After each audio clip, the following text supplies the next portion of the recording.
Napamatudan na nga kung talento sa pagkanta ang hisgutan, pang world class gayod ang talento sa mga Pinoy.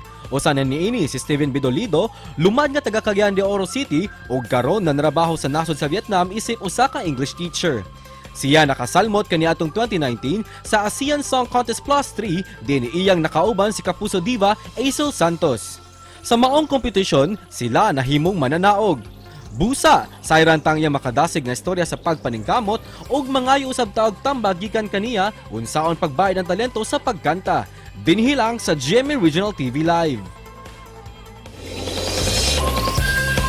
Ug makauban nato sa programa karong buntaga mga kapuso, performer ni siya og English teacher nakabase karon sa Vietnam, Steven Bedolido. Mayong buntag ug maupay na aga, Sir Steven. Welcome sa GMA Regional TV Live. Paki-greet sir ato mga kapuso viewers. Hello, mayong buntag sa tanan. GMA Regional TV. I hope you guys are safe and well. Mayong buntag sa tanan. We're glad to have you in the program this morning, Sir Steven. Bilang isa ka singer, sir. Sa may morning routine nimo aron pag-amping sa imong tingog, sir. O can you share to us at least 3 tips ani?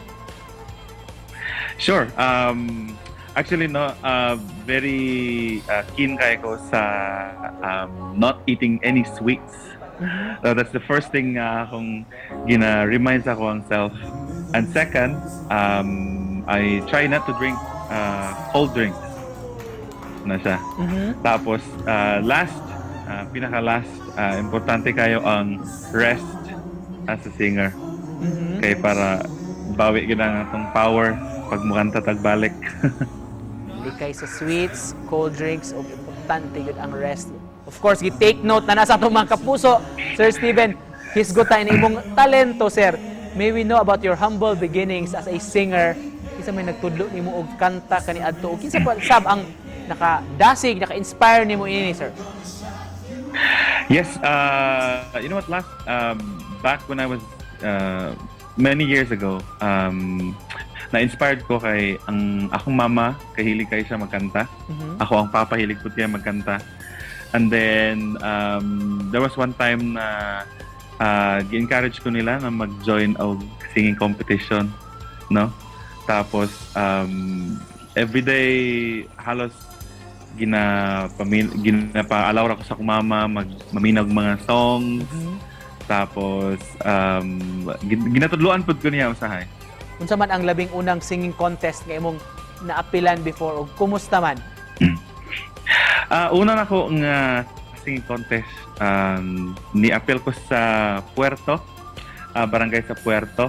How old are you during that time, sir? I think back then I was 24, 24, 23, if I'm not mistaken. Yeah, It was my first time to join the singing contest sa barangay. Yeah. Kadaog gidayon, sir, sa first try. Nakadaog dayon. Karon, Sir Steven, dili lang local competition ang imong naabtan. We heard nga misalmot sab ka ASEAN Song Contest Plus 3 nitong 2019 kauban ang Kapuso Diva Aicelle Santos. Pwede bang ma-share nimo, sir, ang imong experience niadto? Yes, for sure. I was very, very happy, no?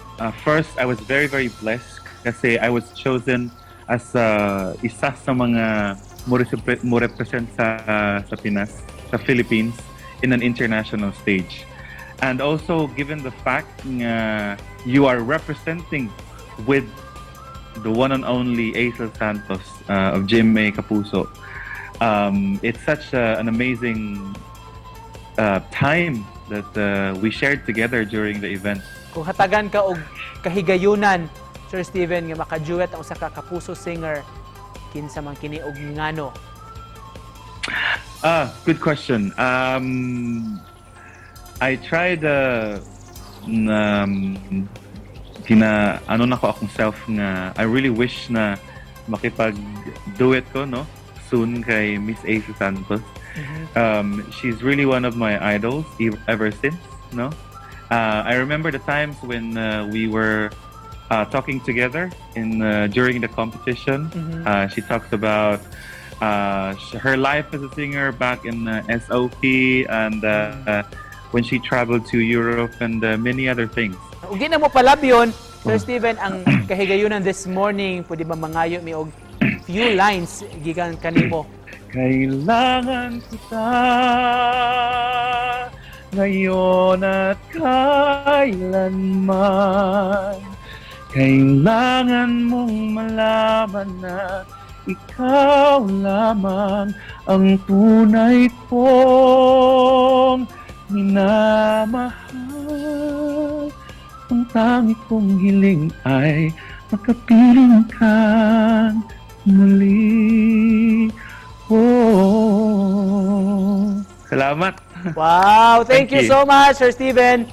Pagkanindot sa tingog, doon na kay plano ba, Okay. Sir? Puhon mo join og contest national pananglit diri sa GMA The Clash. Yes, I was actually looking forward, no? Hinaot, I'm also wishing na matagaan ko og chance, I will be given a chance to join the Clash very soon. Lastly, Sir Steven, just to close this, sa imong message of hope nga gusto ipaabot sa atong mga Kapuso viewers dinhi sa Central o sa Eastern Visayas. Una, no, nang hinaot ko sa safety sa tanan, no? I hope everyone is safe and good.